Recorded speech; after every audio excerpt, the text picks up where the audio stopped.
최근에 이게 북한의 핵 문제로 인해서 시끌시끌하고 또 남북한, 미국, 중국 전 세계가 우리나라에 관심을 많이 가지고 있는 상황이지요. 근데 여러분들은 잘 모르시겠지만 우리 남한에서는 일찌감치 산업화, 정보화 시대를 거치면서 이미 핵무장을 했습니다. 각 가정이 다 핵가족화된 거예요. 가정마다 다 핵가족화가 됐어요.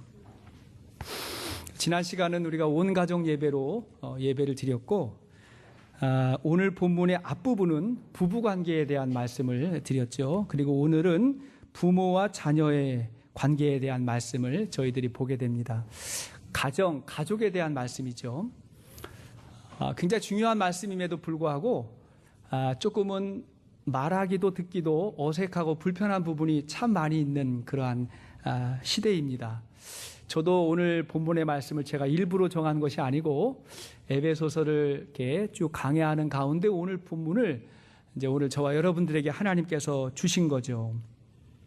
역시 말씀을 전하는 저부터 좀 부끄럽고 불편한 부분이 없지 않아 있습니다. 왜냐하면 저도 이렇게 우리 부모님에게 그렇게 자랑할 만큼 효도하지 못하기 때문에 그렇습니다. 이렇게 타국에 떨어져 있는 것 자체가 좀 마음이 무겁고 부담이 되고 그렇죠. 그러나 떨어져 있다고 또 순종하지 못하는 건 아니에요. 그 상황 가운데에서 최선을 다하면 되겠죠. 또한 우리 자녀들을 볼 때에도 과연 나는 어떤 부모인가, 우리 자녀들에게 이제 어떻게 하고 있는가에 대한 늘 고민과 기도가 있습니다. 저도 잘 해야 되죠.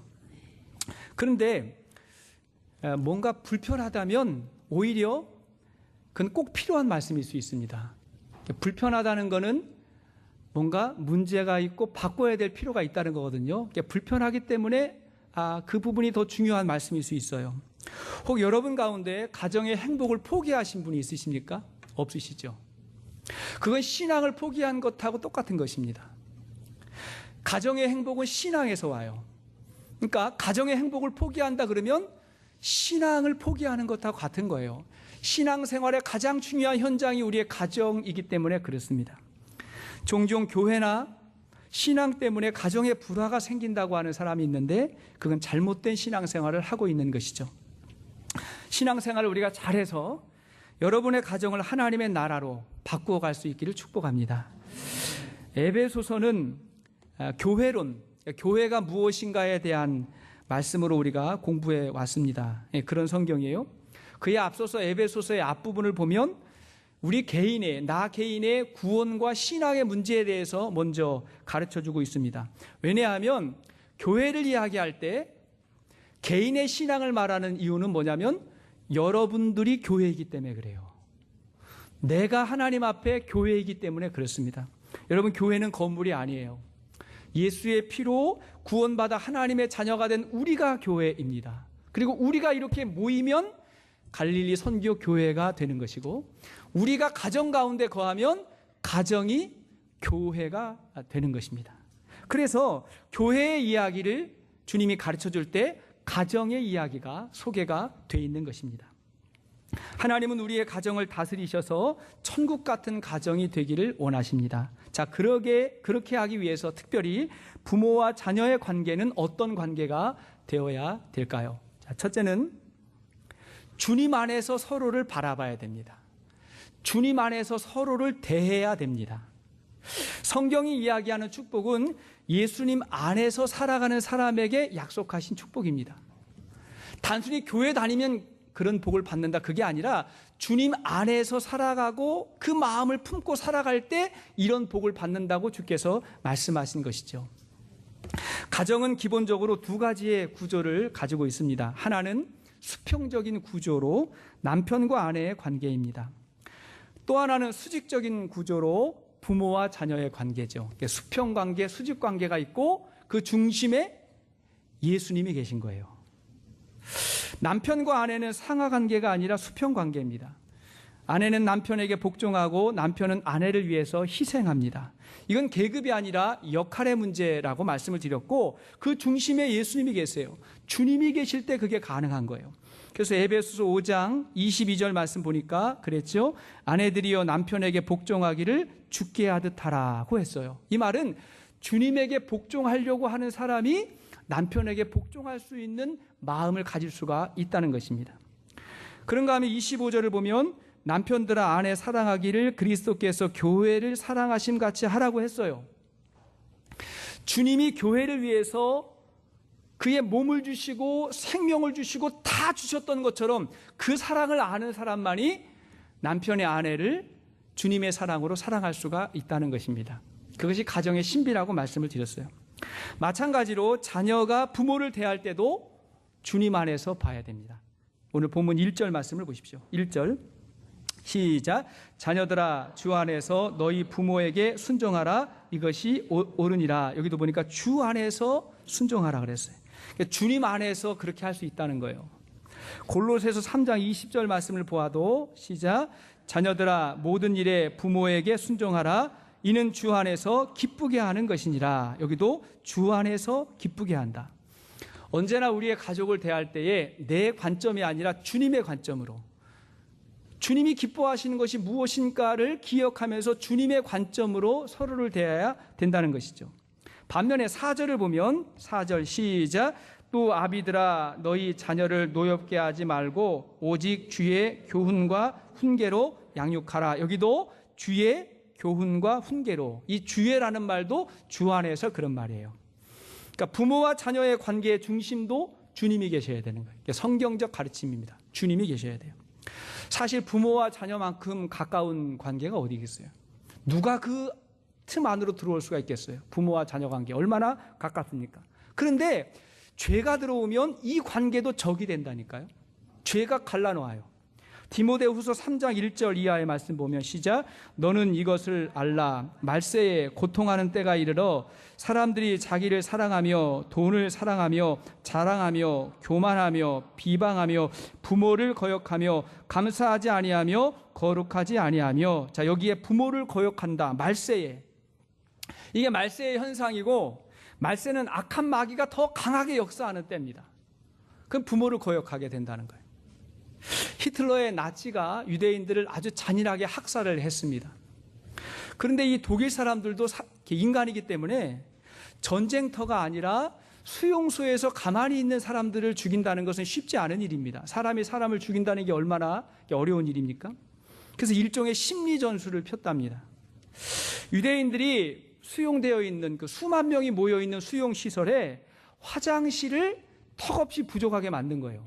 10,000명쯤 있는데 화장실이 한 20개, 30개 이렇게 한 거예요. 그러니까 화장실이 부족하겠죠.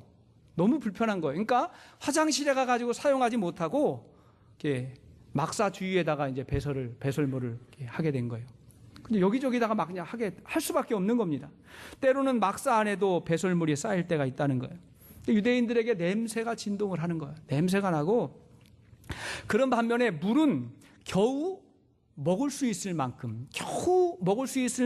주고 씻을 물이 턱없이 부족한 겁니다. 그렇게 지내면 독일 사람들이, 독일 군인들이 볼 때 유대인들이 사람으로 보이지 않는 거예요. 짐승처럼 보이는 거죠. 아무데나 배설하고 씻지 못하고 지저분하고 냄새나고 그러면 동물처럼 보이는 거죠. 사람을 죽이는 건 어렵습니다. 동물을 죽이는 것은 그것은 가능하다는 거예요. 쉽다는 거예요. 그래서 동물처럼 보이게 하고 죽였다는 거예요. 그 가운데 살아남은 사람들의 이야기가 있습니다. 살아남은 사람들은 하루에 주어진 그 물, 한 컵 정도 되는 물을 반은 먹고 나머지 절반으로 세수하고 면도하고 그랬대요. 그렇게 했다는 거예요. 무슨 행동이냐면 나는 동물이 아니라 존귀한 사람이라는 것을 스스로 증명한 거예요. 나는 인간이다. 나는 사람이다. 그러니까 닦고 면도하고 그랬던 거죠. 그러니까 그런 사람은 죽일 수가 없다는 거예요. 왜? 사람으로 보이니까. 우리가 주님 안에 있으면 나 자신이 하나님의 존귀한 자녀라고 확신합니다. 그렇게 살아가는 거예요. 나는 하나님의 자녀니까 그걸 확신하고 살아가는 거예요. 그러니까 하나님의 자녀답게 살려고 하는 열정이 우리 가운데 생기게 되는 것입니다. 그러면서 다른 사람을 볼 때 그도 하나님께서 사랑하시는 하나님의 자녀로 보이는 거예요. 그렇게 보이니까 그때 사랑이 가능하고 희생과 복종이 가능한 겁니다. 왜? 하나님의 자녀니까. 악한 마귀는 나 자신뿐만이 아니라 주위 사람들을 다 하나님의 자녀가 아닌 것으로 보게 해요.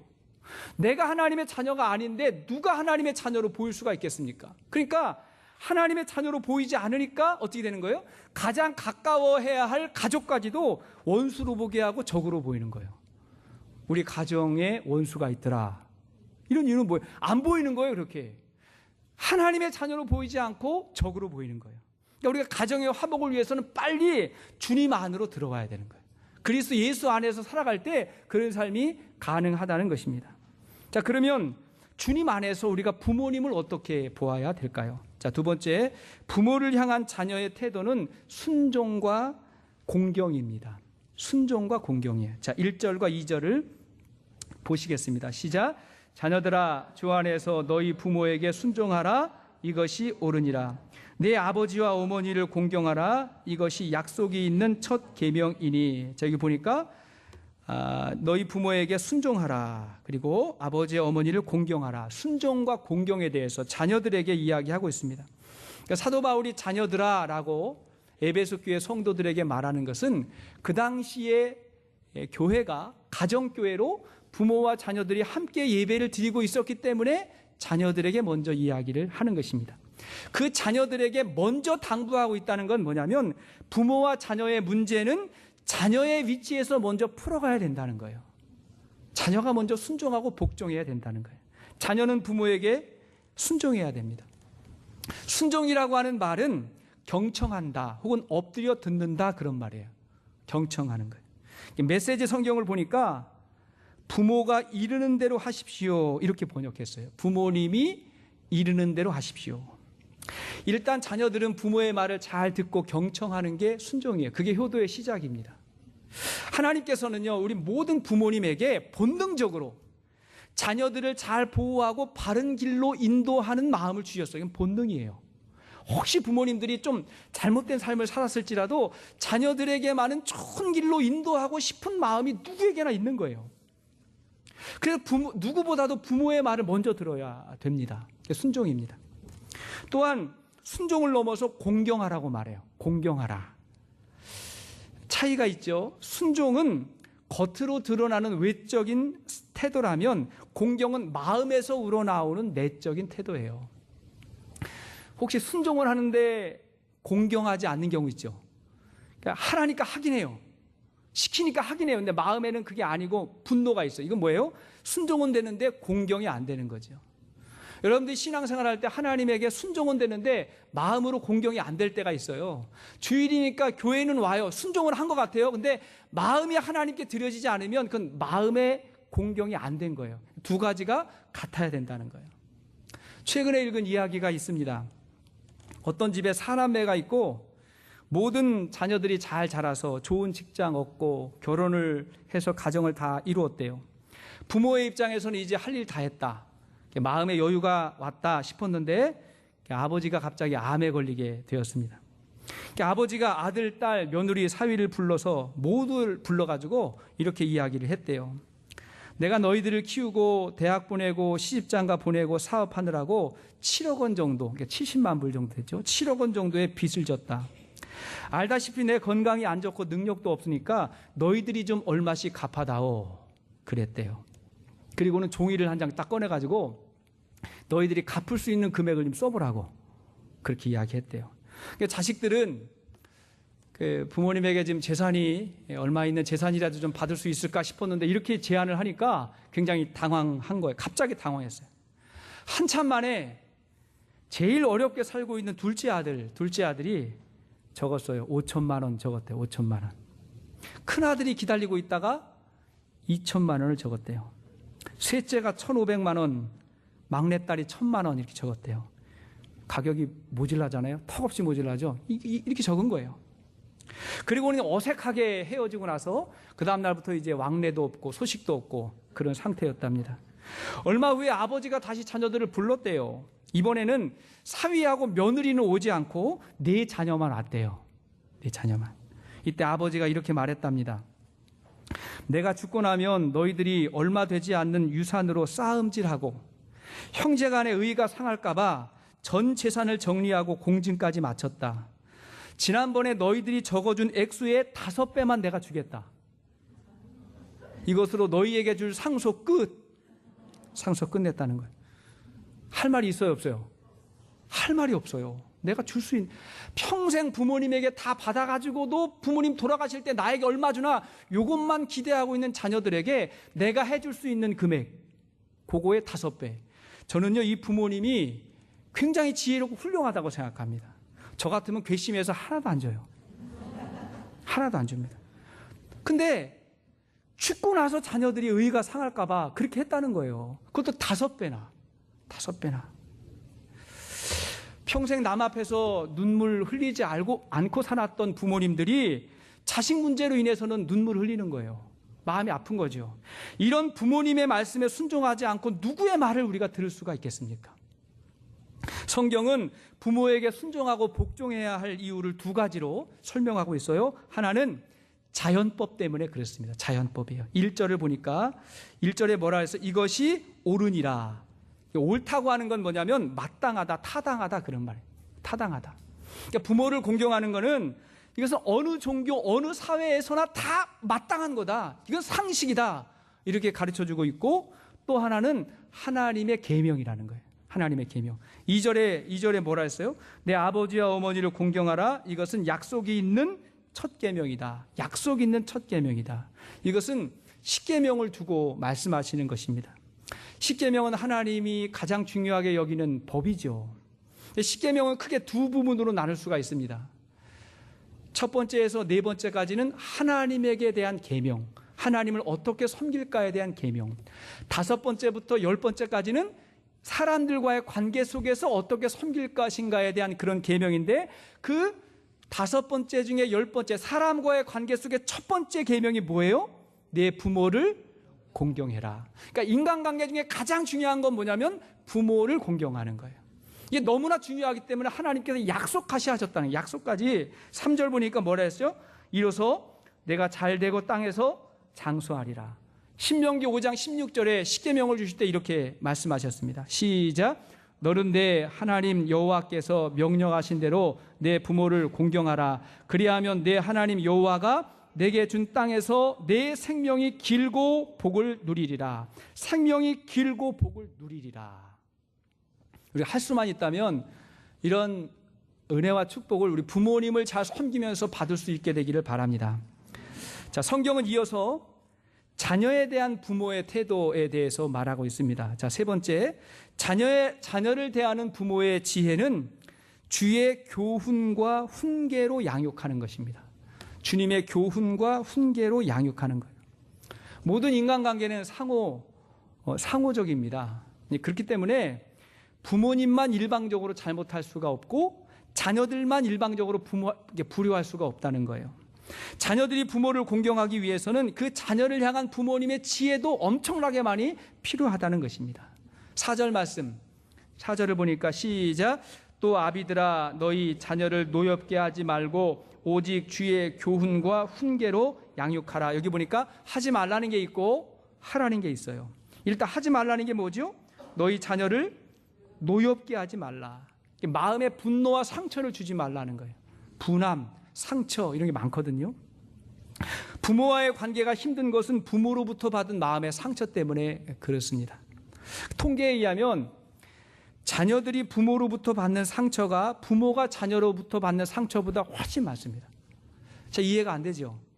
부모님들이 자녀를 얼마나 사랑하는데 그 부모님에게 받은 상처가 훨씬 많더라는 거예요. 그러니까 부모님은 자녀들 때문에 힘들고 어려운 게 많이 있지만 그래도 자녀들 바라보면서 보람도 있고 행복도 많아요. 근데 자녀들은 아직 미숙하기 때문에 그런지 받는 상처가 되게 많다는 거예요. 부모가 자녀를 얼마나 사랑하는데 그럴 수가 있겠습니까? 여기 지혜가 필요해요. 왜 그러냐? 첫 번째, 부모가 주님 안에 거하지 않으면 그렇게 됩니다. 주님 안에 거하지 않으면. 그러면 자녀를 하나님의 자녀가 아니라 내 소유라고 생각해요. 내 소유이기 때문에 함부로 할 수 있다는 거예요. 우리도 남들이 맡긴 물건에 대해서 함부로 하지 않죠. 내 거 아니니까.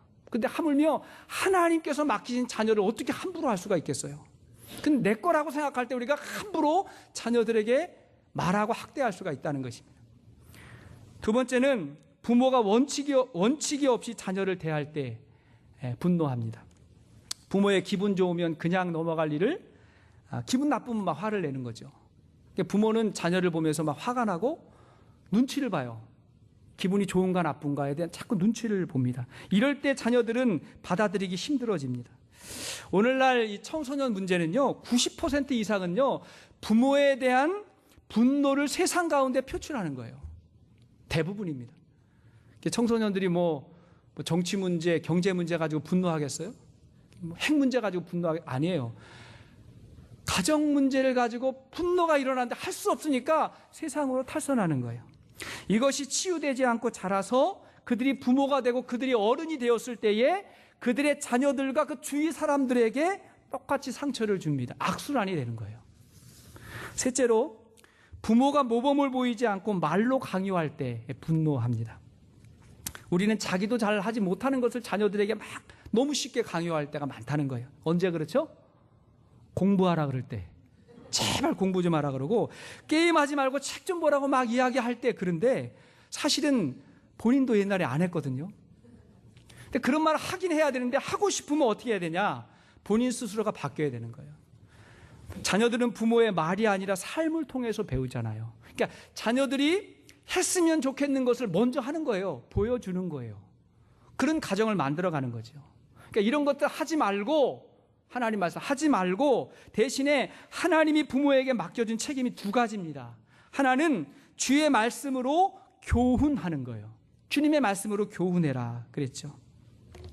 여기서의 교훈은 삶을 바로 잡아주는 교훈과 훈계를 말합니다. 훈계예요. 이건 예방적 차원이에요. 미리 알려주는 거예요. 미리 가르쳐주는 거예요. 근데 우리 그 교회 다니는 부모님들이 뭐 신앙교육하라 그러면 뭐라고 하냐면, 너 교회 가라. 왜 교회 안 가니?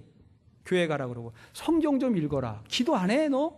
기도해야지. 이렇게 하는 건 신앙교육이 아니고 이건 잔소리예요. 아이들이 들을 때 하나도 와닿지가 않아요. 이건 잔소리라니까. 이건 종교를 가르치는 거지 신앙을 가르치는 게 아니에요. 신앙을 가르쳐주는 훈계는 뭐냐면, 부모님이 배운 소중한 삶의 지혜를, 신앙의 지혜를 직접 가르쳐주는 거예요. 야, 우리는 모두가 다 죄인이지 않니? 엄마 아빠도 부족함이 많아. 그래서 늘 부족해. 너 알지? 우린 다 부족해. 그래서 우리 가정에 하나님이 필요할 수밖에 없어. 하나님의 은혜와 사랑이 없이는 우리가 행복한 가정이 될 수가 없다. 하나님 잘 섬기자. 신앙생활의 핵심은 관계야. 하나님은 관계를 가장 중요하다고 말씀하셔요. 그러니까 너가 학교 가서 너를 힘들게 하고 어렵게 하는 아이일수록 너가 성장할 수 있도록 도움 주는 애야. 잘해봐라. 승리해야 돼. 엄마 기도해 줄게. 그렇죠? 네가 어디를 가든지 너로 인해서 하나님의 나라를 만들어봐. 너에게 주신 하나님의 사명이야. 이런 교훈을 미리 가르쳐주는 거예요. 이게 신앙교육이죠. 그렇죠? 이게 교훈이에요. 교훈. 그런가 하면 두 번째는 주님의 지혜로 훈계하는 겁니다. 훈계예요. 여기서의 훈계는 책망과 징계를 말하는 거예요. 책망과 징계. 훈계를 했는데 그것이 잘 되지 않았을 때 어떻게 해야 돼요? 책망해야 됩니다. 책망해야 돼요. 요즘 가정교육이 실패하는 이유는 사랑의 책망과 징계가 없기 때문에, 합당한 책망이 없는 거예요. 화내가지고 막 소리는 지르는데 합당한 책망과 징계가 부족한 거죠. 그래가지고 자녀가 잘못하고 버릇이 없어도 야단을 치질 않아요. 누가 잡아주질 않아요. 자녀가 하나님이고 자녀가 가정의 우선순위예요. 모든 것이 다 자녀 우선순위로 가요. 왜 그래야 돼요? 아빠 우선순위로 가야 되는 거 아니에요? 아빠? 그죠? 그러니까 자녀들도 희생을 좀 가르쳐야 되는데 자꾸 자녀 중심으로 모든 게 다 가는 거예요. 그래서 3번아 5번은 간다. 아시잖아요? 3번아 5번은 간다.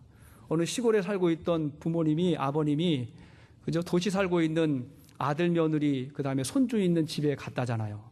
잠시 이제 그 집에 머물러 있는데 얼마 있다가 이제 이 부모님이 아들에게 시골에 내려가야 되겠다고 그러더래요. 내려가야 되겠다고. 그러면서 하는 말이 뭐냐면 3번아 5번은 간다 그러더래요. 무슨 말입니까 어머니? 봤더니 내가 이 집에서 며칠 있는 동안 가만 보니까 이 집의 1번은 아들이야. 이 집의 모든 일의 결정이 다 아들을 중심으로 돌아가는 것 같으니까 손주가 1번이야 그러더래요. 그리고 2번이 누군가 봤더니 2번은 며느리야 그러더래요. 아들 붙잡고 너 2번 아니야. 그죠? 2번은 며느리야. 네가 3번이다. 네가 3번. 그 나는 4번쯤 되는가 봤더니 4번이 강아지더라. 4번이 강아지고 나는 5번이다.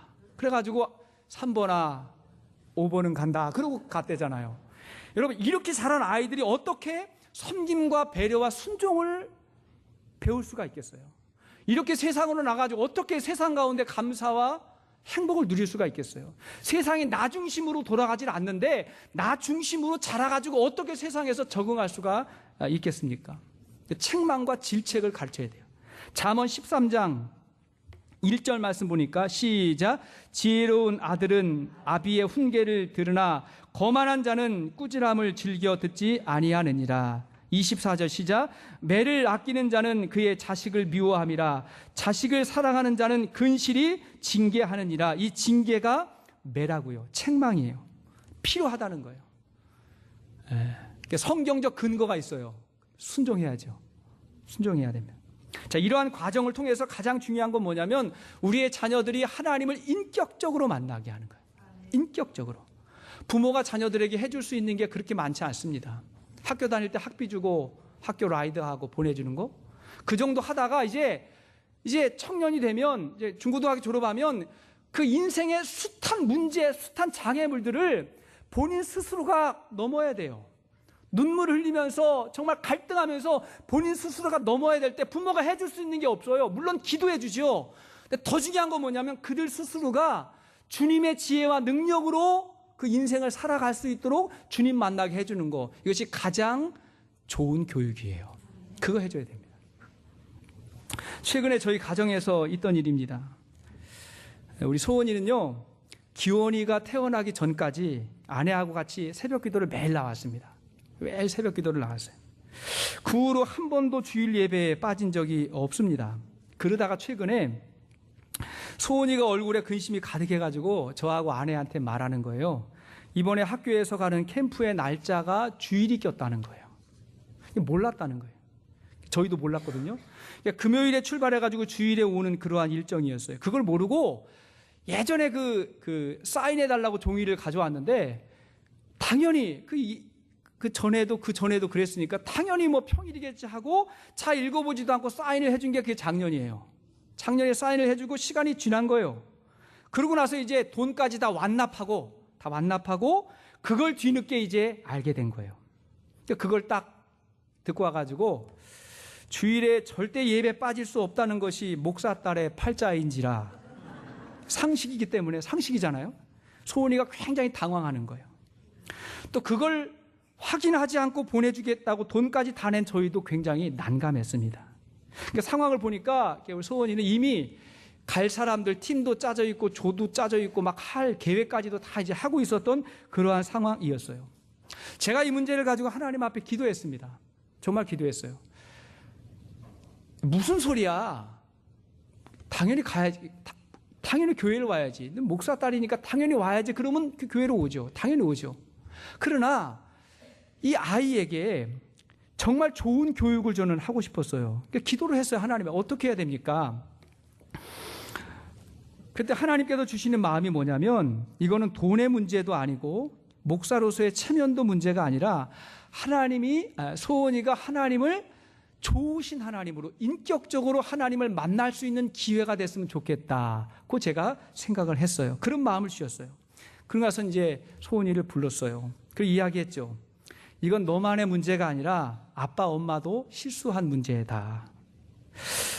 주일을 예배드리는 날로 지키는 것은 그리스도인의 당연한 본분이고 그걸 알았다면 당연히 참가하지 않았을 것이다. 근데 상황이 이렇게까지 됐는데 혹시 너의 마음에 이건 우리 아빠가 목사가 아니라면 이건 이렇게 고민할 이유도 없는 건데 목사이기 때문에 어쩔 수 없이 억지로 가지 않아야 된다고 네가 생각하지 않았으면 좋겠다.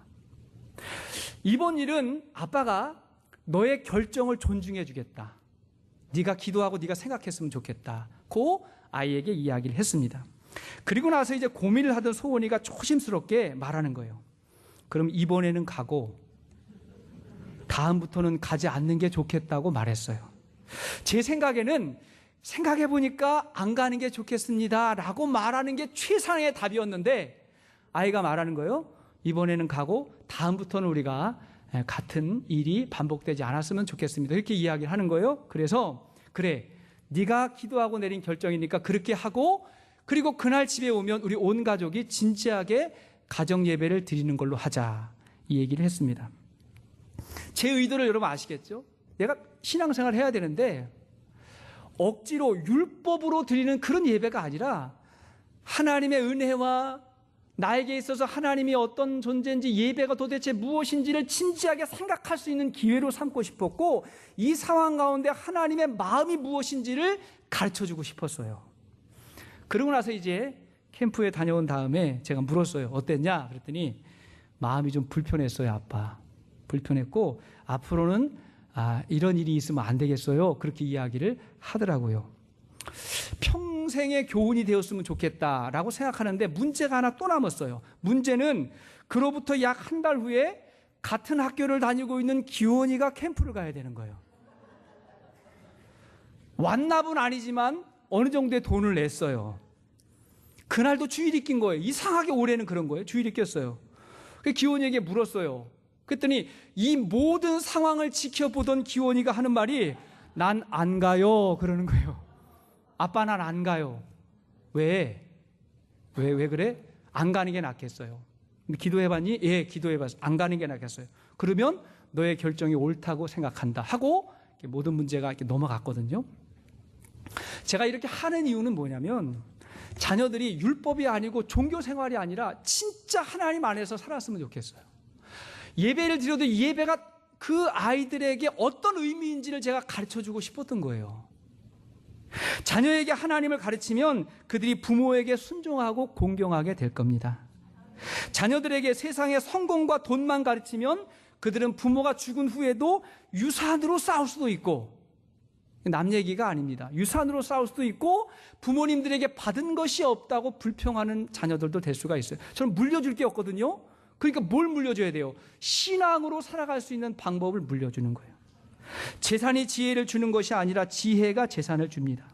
자녀들에게 지혜를 주고 지혜의 근본이 되신 하나님을 만나게 해주면 하나님께서 자녀들에게 복을 줄 것입니다. 그 자녀들이 부모의 복된 존재로 살아가게 될 것입니다. 그러한 은혜와 행복이 우리 모든 성도들의 가정 가운데 있게 되기를 주의 이름으로 축복합니다. 같이 한번 기도하시겠습니다.